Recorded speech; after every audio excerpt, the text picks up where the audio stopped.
Self-checkout machines are asking you for tips. Who are you going to give the tip to? Yourself? All the while massive corporations are accruing incredible profits while blaming Putin. But where are those profits going, and why is no one doing anything to regulate the excesses of this corporate behemoth? Is it because they fund both political parties?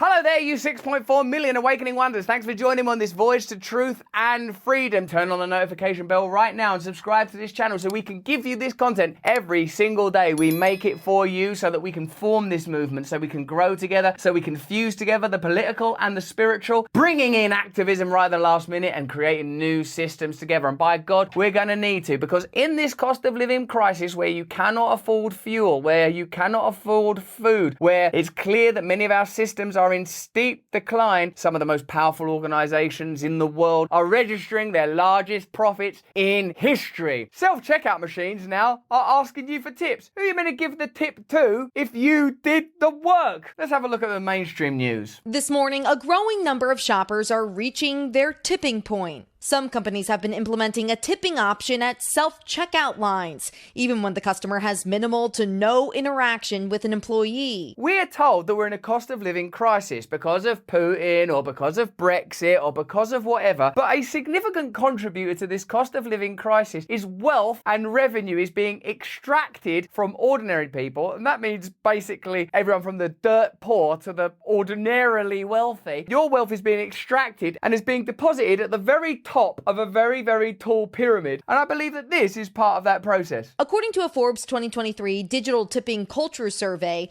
95% say they leave a tip at least sometimes. 76% say they tip always or often, and 1 in 3 people feel pressured to leave a tip. It shows, doesn't it, how we can formulate reality based on what customs and ideas we promote. And similarly, it shows that we have an impulse to be generous and kind to one another, that even economic and financial exchanges can be, if we choose, underwritten by kindness, that we could create different types of economy, gift economies. I recognize that it's necessary to have established and recognizable metrics, but it is possible that instead of fear and greed and scarcity and desperation and exploitation being behind all of our economic models, there are different ways that we could form financial systems. My daughter was at the airport. A robot made her coffee. Many are programmed to accept tips, but there's no guarantee the money's going to go to staff. I'm all for tipping a human, Sandia. What about you? I'm totally with you, Larry. What about the robot? What about the robot, though? Are we going to tip a robot? When you think about the now popular catchphrase of the globalist movement, you will own nothing and you will be happy, you can see that most financial systems appear to be designed to extract as much revenue from you as possible and to limit the amount of power you have in your own life to choices like, shall I tip this robot 10% or 20%? Or should we tip a robot at all? Yeah, they're calling it emotional blackmail when we're being asked to tip in a situation where we wouldn't normally think to leave a tip.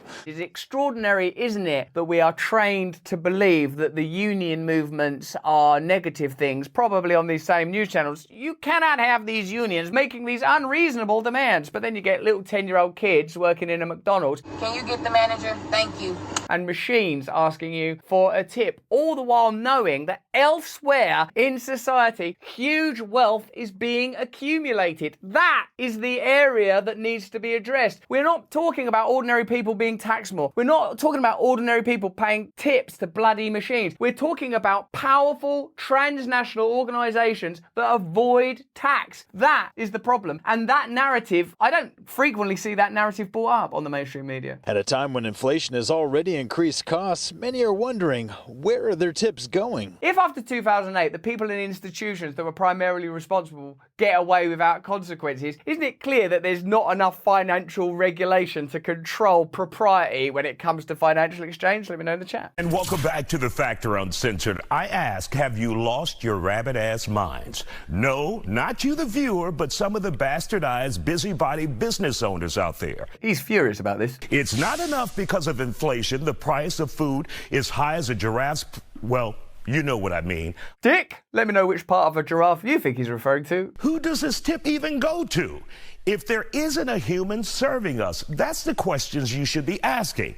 Hell no, you should say. Such a mad story, actually, because the point of a tip is to acknowledge a human interaction on one level and subtly address the fact that those people aren't being paid enough for what they do for a living. Once you start saying, oh, there's also these other people we're exploiting that you can't see because they're behind the scenes, or they're overseas, they're down a cobalt mine, we've got people weaving boxes around out back, there are children toiling away in the subcontinent. Well, I don't think the issue now is tips, is it? The issue now is a broken system that urgently requires addressing. Yes, and for helping you work that out, little extra for me? We all must tell those business owners we won't be pimped like a cheap trick on a Saturday night. Lovely reference, Isaiah. And find another trick to play. While this additional tax is being extracted from ordinary consumers, what is happening in the upper echelons of the globalist financial world that is being masked by these extraordinary low-level AI exploitation tales down among the people? Of course there is. Let's hear it. As the US government on Wednesday released its latest inflation report, the watchdog Accountable US put out a new analysis detailing how Americans face food insecurity while major food corporations are padding their profits with price hikes. They're padding their profits with price hikes. It's not in order to sustain or to endure or because it's necessary or because Putin's a psychopath. It's because they want more money. Even that tip story is just someone somewhere's gone, do you know what? If we just have the option of adding a tip, we calculate this many people will do it and we'll be able to keep some of that money, if not all of it. The system itself is psychopathic. I know it's a well-worn expression in this area, but it describes it so well. If people are suffering at a time when elsewhere there is excess, doesn't it make a kind of sense to deal with it in that way? I'm not talking about you, an ordinary person that earns ordinary money for a relatively ordinary job, or even someone like me who does well now, having lived in various economic categories throughout my life. I'm talking about a kind of tyrannical, feudalistic, baronial new sultans extracting huge amounts of wealth and not paying it back. That's the problem that needs to be addressed. Big Food's staggering increase in earnings shows they did not need to raise prices so high on consumers, but did so anyway to maximize record profits, says Liz Zelnick, Director of Economic Security and Corporate Power at Accountable US. So in your head, you have the story, because you've heard it so many times, oh, we've got to pay so much more money for fuel and for food because of the war, because of Brexit, because of whatever. Well, if that were true, then the companies wouldn't be making record profits. It would be the same, or it would still be in decline, wouldn't it? Wouldn't it? Tell me in the chat. The Accountable US report takes aim at General Mills, Kraft Heinz and Mondelez, three of the top at-home food companies in the United States based on market capitalization, focusing on January through March, the first quarter of this calendar year. The company's combined net earnings for the quarter rose by 51% year over year to a combined $3.47 billion, and the trio collectively spent over $1.3 billion on shareholder dividends, Accountable US found. You can't extract $1.3 billion from something that is suffering as a result of Putin's price hikes or as a result of some other legitimate force majeure. This is exploitation. They have looked at this crisis and said it's an opportunity, as has been happening relatively consistently, certainly in the last few years. Oh, look, there's a legitimate crisis. Let's look at it and what caused it, whether it's a pandemic or a war. What were the conditions that led to it? Now, how can we use this? And in order to benefit whom shall we use it? What I'm suggesting is that in a democracy, which I think we're still living in, whether it's a crisis or peacetime or any circumstances, the order and direction of politics and national or local or international strategy should be to benefit the majority of people, not always to benefit powerful elites that are able to fund political parties, that are able to lobby for the change of law, that are able to slip in, why don't you tip a robot? Because we're all too bewildered by the ongoing terror of poverty and disease. General Mills saw its net earnings increase by nearly $2 billion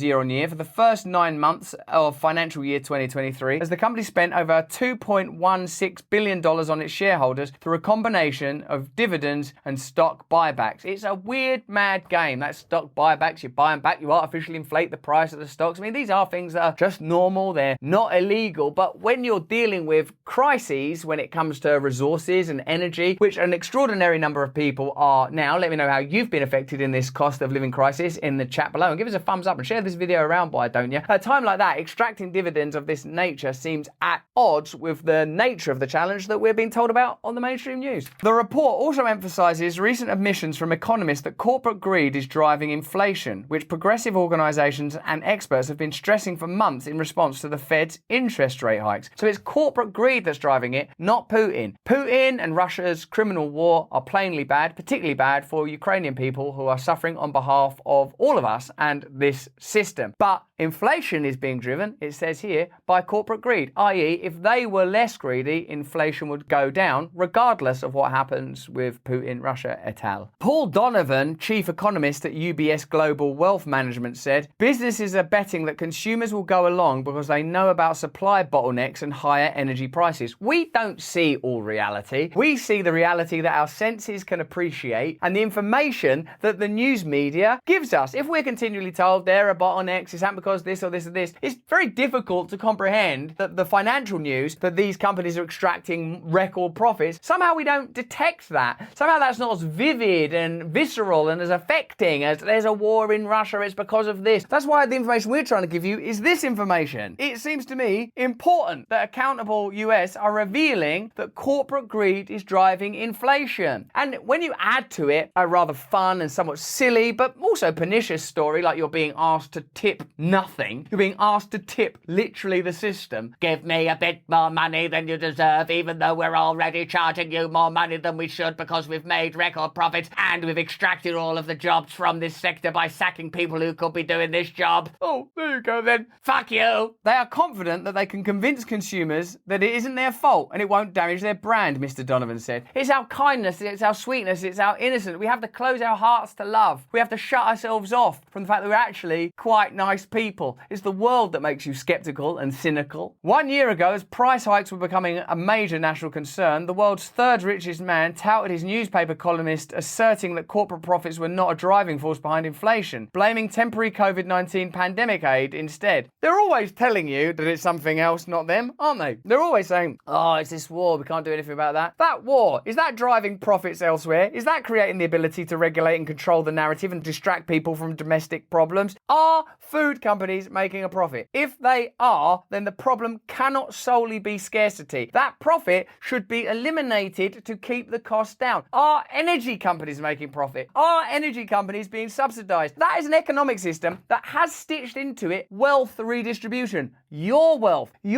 is being redistributed and they want you to tip them for the privilege. While Washington Post owner Jeff Bezos and others were trying to steer the inflation discourse away from a focus on business profiteering, there was already data showing that most of the price increases Americans were experiencing could be attributed to larger corporate profit margins. Those figures were hardly surprising. Corporations that had been permitted to grow into oligopolies during the era of lax antitrust enforcement were now able to leverage their outsized market power to hike prices, and to do so with less fear of competitors undercutting them. It's racketeering. I've said this to you before. This is why films like Godfather are fascinating, because you realise that the line between criminality and corporatism is basically accents and aesthetics. And yet, corporate media outlets ignored the available data, choosing to publish and platform pundits who scoffed at accusations of what they derisively called greedflation, and who insisted that the problem is workers being paid higher wages. That decision delivered devastating consequences for America's working class. They will blame you, they will obfuscate, they will distract, they will deter you from realising. This is why we need you to support our channel. This is why we need you to comment,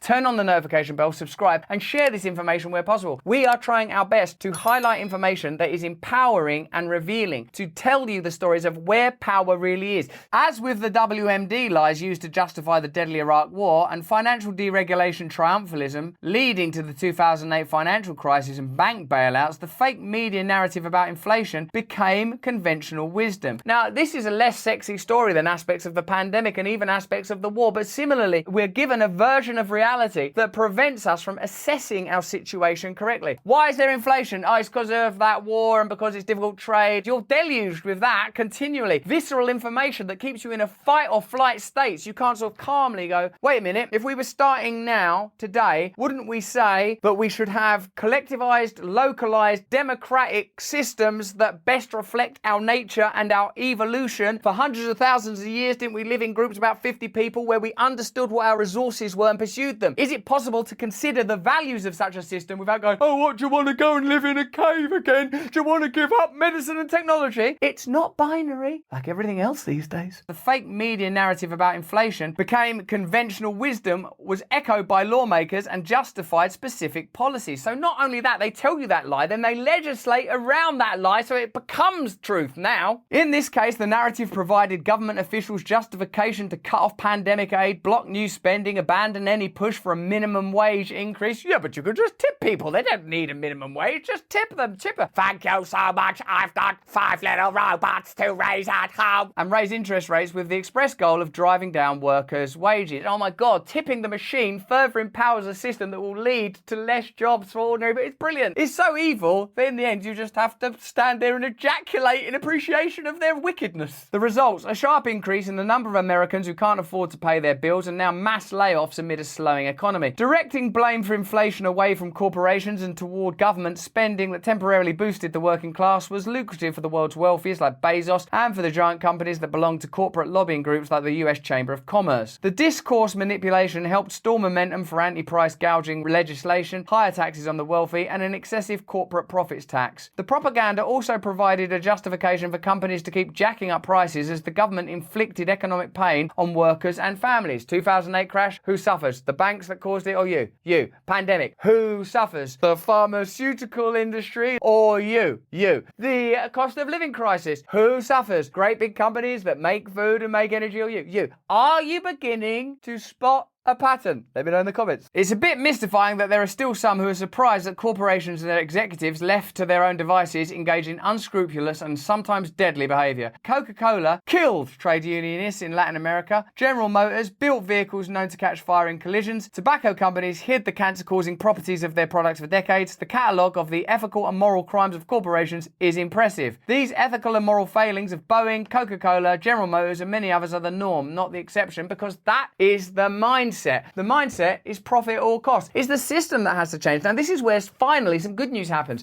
Your consciousness is a participatory unit in the creation of reality. That's why all of this propaganda has to exist and has to be pushed so hard. Because if you refuse to believe it, if you refuse to participate in it, if you refuse to become dulled by this kind of information, then it becomes possible to change the world. It becomes possible to create new systems. It becomes possible to step outside of their atrophying and failing systems and create new ones. Now, for that information, I will require just a little 10% tip. Yeah, could you just put your card in there? Oh, there's some information on the screen. Don't know what it's about. Don't know what it says. Just, oh, just fill it in, you bastards. So there you are. The corruption is institutional and systemic. The stories we're told are untrue stories that are designed to distract us and focus our ire in places where they can do no good at all. But you are awakening. You are wonderful. You and we are on a journey together to change all of this, and I couldn't be happier to be on it with you. But that's just what I think. Let me know what you think in the comments in the chat. Turn on the notification bell right now. We make this content every day and we want you to see all of it. Give it a like, pass it around. If you enjoyed this video, have a look at either of these two guys. But more important than any of that is that you please stay free.